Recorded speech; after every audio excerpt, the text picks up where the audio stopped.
Hey, what's up, everybody? Today we're going to be using these three theories to understand if lying is ever okay, and we're also going to be trying to understand the morality of lying using two movies, Spider-Man No Way Home and Black Panther. So here we go.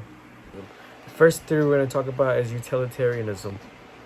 So this theory deals with the idea that if the outcome was positive, or if it brings someone happiness, or if it just something that caused benefit to a person, then if someone got hurt in the process, it makes it okay. It justifies the situation.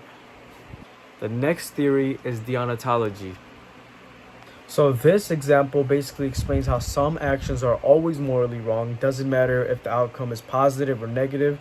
It's just things like lying, killing someone. It doesn't matter if the outcome is positive. Just because they're morally wrong doesn't just justify anything. It just means that they're wrong. That's what this theory explains. Virtue ethics doesn't deal with the rules or results. It deals with the idea of asking yourself, what type of person am I becoming by doing this? It's more about morality and trying to become a better person, more brave, more honest and stuff like that. It's more self-centered. I think out of those three, virtue ethics is what really is the most important, because at the end of the day, I think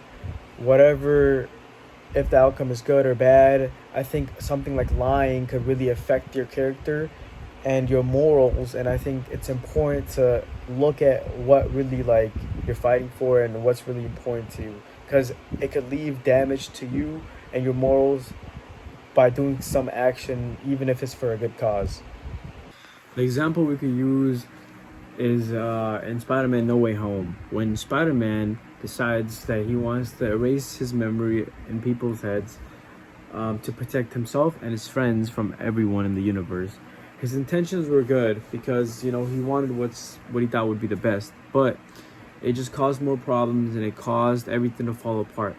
Virtue ethics looks at the situation on a deeper level. It makes you ask yourself, did this situation or this decision make Peter get better at anything? Did it help him in this choice that he made about removing the memory? And I think not, because it just left Peter lonely and made him lose a lot of the relationship he had with people.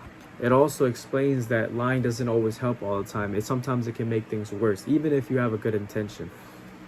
I think lying to protect others is also morally wrong, because it might seem right at the moment, but later on it could cause bigger damage, make you lose trust, and I think it creates a bigger mess than it should just by lying. So I think lying is just wrong, even if it's for a good cause. The example that I want to talk about next is from Black Panther, a movie that I watched when I was a little kid.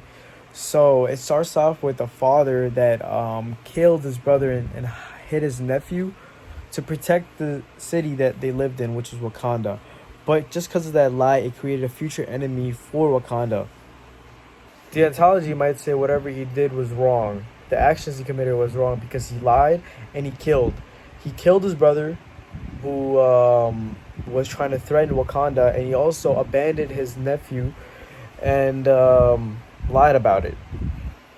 But virtue ethics says that a true king should not lie and be honest to its nation, to build a strong nation together and do what's right, which is tell the truth. Lying may feel right at the moment, but at the end it does more harm than good. And that is why I think virtue ethics is the best moral theory to follow, because it forces you to do what's actually right and it makes you become a better person.